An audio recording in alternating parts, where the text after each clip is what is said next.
Hello guys, അപ്പോൾ ഇന്നത്തെ എൻ്റെ ഇരത ഈ ഒരു പഴമാണ്. ഇതിനെയാണെങ്കിൽ കളയാൻ വേണ്ടി വെച്ചിരിക്കുകയാണ്. ഇത് പഴുത്ത് കറുത്ത ഒരു പരുവമായി. നമുക്കിങ്ങനെ കളയാൻ പറ്റത്തില്ലല്ലോ, നമുക്ക് ഇതിൻ്റെ ചായ മാറ്റിയെടുക്കാം. എങ്ങനെ ഇങ്ങനെ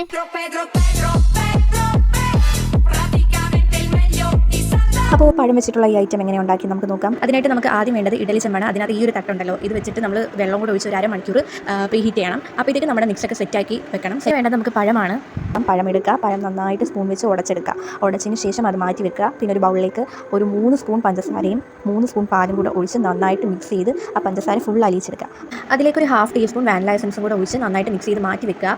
അതിനുശേഷം ഒരു അരിപ്പ എടുത്തിട്ട് അതിലേക്ക് ഒരു 6 സ്പൂൺ മൈദയും 1 സ്പൂൺ കൊക്കോ പൗഡറും കൂടെ ഇടുക. അതിലേക്ക് ഒരു 3/4 ടീസ്പൂൺ ബേക്കിംഗ് പൗഡറും ഒരു 1/4 ടീസ്പൂൺ ബേക്കിംഗ് സോഡയും ഇട്ടിട്ട് നന്നായിട്ട് അരിച്ച് ഈ നമ്മൾ മാറ്റി വെച്ചേക്കുന്ന പാലിൻ്റെ മിക്സിലേക്ക് ഒഴിച്ചിട്ട് നന്നായിട്ട് മിക്സ് ചെയ്തെടുക്കാം. അതിലേക്ക് ഒരു 1/2 കപ്പ് സൺഫ്ലവർ ഓയിലും പിന്നെ നമ്മുടെ മാറ്റി വെച്ചിരുന്ന പഴവും കൂടെ ഇട്ട് മിക്സ് ചെയ്ത് എടുക്കാം.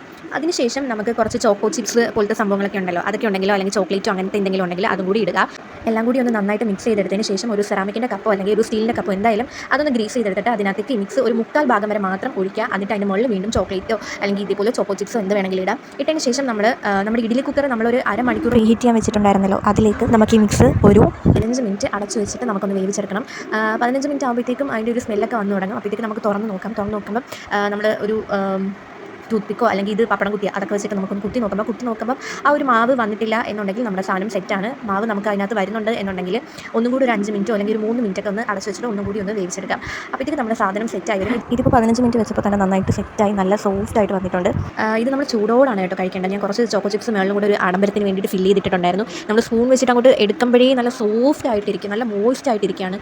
നമ്മൾ ഓൾറെഡി അതിനകത്ത് ചോക്കോ ചിപ്സ് ഒക്കെ ഇട്ട് മിക്സ് ചെയ്തപ്പം അതും കൂടെ ഒന്ന് അലിഞ്ഞ് അടിയിൽ നല്ല ചോക്ലേറ്റി ആയിട്ടുള്ള ടേസ്റ്റ് ഉണ്ട്. ഇത് ഒരിക്കലും ഒരു പഴം വെച്ചിട്ട് ഉണ്ടാക്കിയെന്ന് കഴിക്കുമ്പോൾ നമുക്ക് തോന്നത്തതേയില്ല. നമുക്ക് പെട്ടെന്ന് ഒരു ഷുഗർ ക്രേവിങ്സ് ഒക്കെ വരുമ്പോഴും പിന്നെ ഇതേപോലെ ചീത്തയായി കളയാൻ വെച്ചിരുന്ന പഴത്തിനെ കളയാതിരിക്കാനും നമുക്ക് ഉണ്ടാക്കാം. കേക്കൊക്കെ ഉണ്ടാക്കാൻ എടുക്കുന്ന സമയം പോലും വേണ്ട. കേക്കൊക്കെ ഉണ്ടാക്കാനെങ്കിൽ നമുക്ക് ഒരു മണിക്കൂർ 2 മണിക്കൂറൊക്കെ വേണ്ടി വരും. ഇത് മിക്സ് ചെയ്ത് എല്ലാം കൂടെ ഒരു മണിക്കൂറിനുള്ളിൽ തന്നെ എല്ലാ സംഭവം സെറ്റായിട്ട് വരും. പെട്ടെന്നൊക്കെ നമുക്കൊരു ഇതേപോലെ ചോക്ലേറ്റ് ക്രേവിങ്സ് ഒക്കെ വരുമ്പോഴത്തേക്ക് നമുക്ക് ഉണ്ടാക്കാൻ പറ്റുന്ന ഒരു അടിപൊളി ഐറ്റമാണ് ഗൈസ്. നിങ്ങൾ ഇത് ട്രൈ ചെയ്യണം. ഇതേപോലെ പഴങ്ങളൊക്കെ വീട്ടിലുണ്ടെങ്കിൽ ഇത് വെച്ച് ഉറപ്പായിട്ടും ട്രൈ ചെയ്യണം. ഓവറായിട്ടുള്ള മധുരം ഒന്നുമില്ല. ഇത് നമ്മൾ ചൂടോടാണ് കഴിക്കേണ്ടത്, എന്നാലേ അതിൻ്റെ ആ ഒരു ടേസ്റ്റ് നമുക്ക് അറിയാൻ പറ്റത്തുള്ളൂ.